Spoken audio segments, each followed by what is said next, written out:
Hello friends, இன்னைக்கு நம்ம அதிக நீர் சத்துள்ள சுரைக்காயில் தாங்க கூட்டு எப்படி செய்கிறதுன்னு பார்க்க போகிறோம். இது ரொம்ப ஈஸியாகவும் ரொம்ப டேஸ்டாகவும். வாங்க எப்படி செய்கிறதுன்னு பார்க்கலாம். ஃபஸ்ட்டு சுரைக்காய் கூட்டு செய்கிறதுக்கு நான் ஒரு சுரைக்காய் எடுத்திருக்கேன். இப்போ இதில் உள்ள மேல் தோலை எடுத்துட்டு சின்ன சின்ன பீஸாக கட் பண்ணி எடுத்துக்கலாம். பாருங்க, இந்த சைஸ்க்கு கட் பண்ணி எடுத்துக்கோங்க. நான் பிஞ்சு காயினால அப்படியே கட் பண்ணியிருக்கேன். நீங்கள் எடுத்துருக்க காயில் நடுவில் விதை இருந்ததுன்னா அதை எடுத்துட்டு இந்த சைஸ்க்கு கட் பண்ணிக்கோங்க. இப்போ ஸ்டவ் ஆன் பண்ணி ஒரு குக்கர் வச்சுருக்கேன். அதில் அரை கப் பாசிப்பருப்பு சேர்த்துக்கலாம். இதை ஒரு 2 நிமிஷத்துக்கு லைட்டாக வறுத்து எடுத்துக்கோங்க. இப்படி பாசிப்பருப்பை வறுத்து செய்கிறப்போ சுரைக்காய் கூட்டு நல்ல மணமாகவும் நல்ல ஒரு டேஸ்டாகவும் இருக்குங்க. பருப்பு நல்லாவே வறுபட்டுட்டுங்க. இப்போ இதை நல்லா கழுவி எடுத்துக்கலாம்.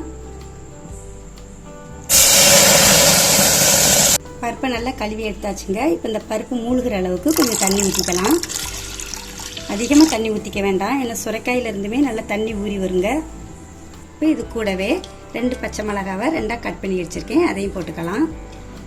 கூடவே ஒரு 4 பல் பூண்டையும் தட்டி எடுத்து வச்சுருக்கேன், அதையும் போட்டுக்கலாம். அது கூட ஒரு கைப்பிடி சின்ன வெங்காயத்தை 2ஆக கட் பண்ணியிருக்கேன், அதையும் சேர்த்துக்கலாம். இதில் 1/4 ஸ்பூன் மஞ்சள் தூள், 1/2 ஸ்பூன் மிளகாய் தூள், 1 ஸ்பூன் சாம்பார் பொடி, கொஞ்சமாக பெருங்காயத்தூள், ஒரு 1/4 ஸ்பூன். இப்போ இது கூட நம்ம கட் பண்ணி வச்ச சுரைக்காயும் சேர்த்து நல்லா மிக்ஸ் பண்ணி விட்டுக்கலாம்.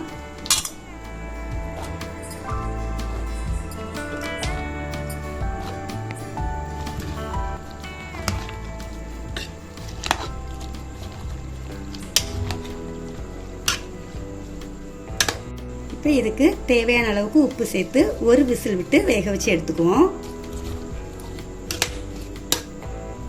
இது கூடவே ஒரு பெரிய சைஸ் தக்காளியும் போட்டுக்கலாங்க. இது ஆக்சுவலாக உப்பு போடுறதுக்கு முன்னாடியே போடணுங்க, நான் சொல்கிறதுக்கு மறந்துட்டேன். இப்போ இது எல்லாத்தையும் மிக்ஸ் பண்ணிவிட்டு ஒரு விசில் விட்டு வேக வச்சு எடுத்துக்கலாம்.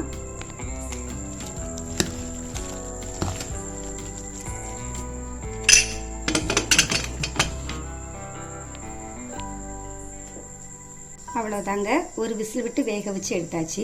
நல்லா கேஸ் போனதுக்கப்புறம் ஓப்பன் பண்ணி பாருங்கள்.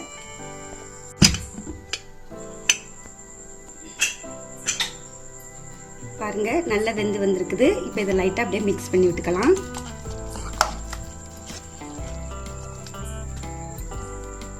இதுக்கு ஒரு தாளிப்பு கொடுக்கணும், வாங்க அதுவும் கொடுத்துடலாம். இப்போ ஸ்டவ்வில் ஒரு கடாயை வச்சு கொஞ்சமாக எண்ணெய் சேர்த்துக்கலாம். நான் தேங்காய் எண்ணெய் தாங்க சேர்க்குறேன். எண்ணெய் சூடானதும் 1 ஸ்பூன் கடுகு உளுந்தம் பருப்பு, கூடவே ஒரு 1/2 ஸ்பூன் சீரகம், 2 காஞ்ச மிளகாய், ஒரு கொத்து கருவேப்பிலை. எல்லாமே நல்லா பொரிஞ்சிச்சுங்க. இப்போ இது கூட நம்ம வேக வச்ச சுரைக்காய் கூட்டை சேர்த்துக்கலாம்.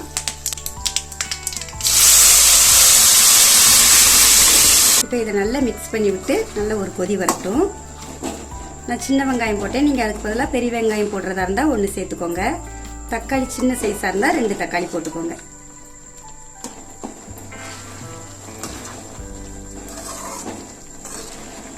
இந்த டைமில் உப்பு காரம் எல்லாம் கரெக்டாக இருக்கான்னு 1 டைம் செக் பண்ணிக்கோங்க. அவ்வளோதாங்க, நல்லாவே கொதி வந்துடுச்சு. இப்போ லாஸ்ட்டில் கொஞ்சமாக மல்லி இலை போட்டு ஸ்டவ் ஆஃப் பண்ணிடலாம்.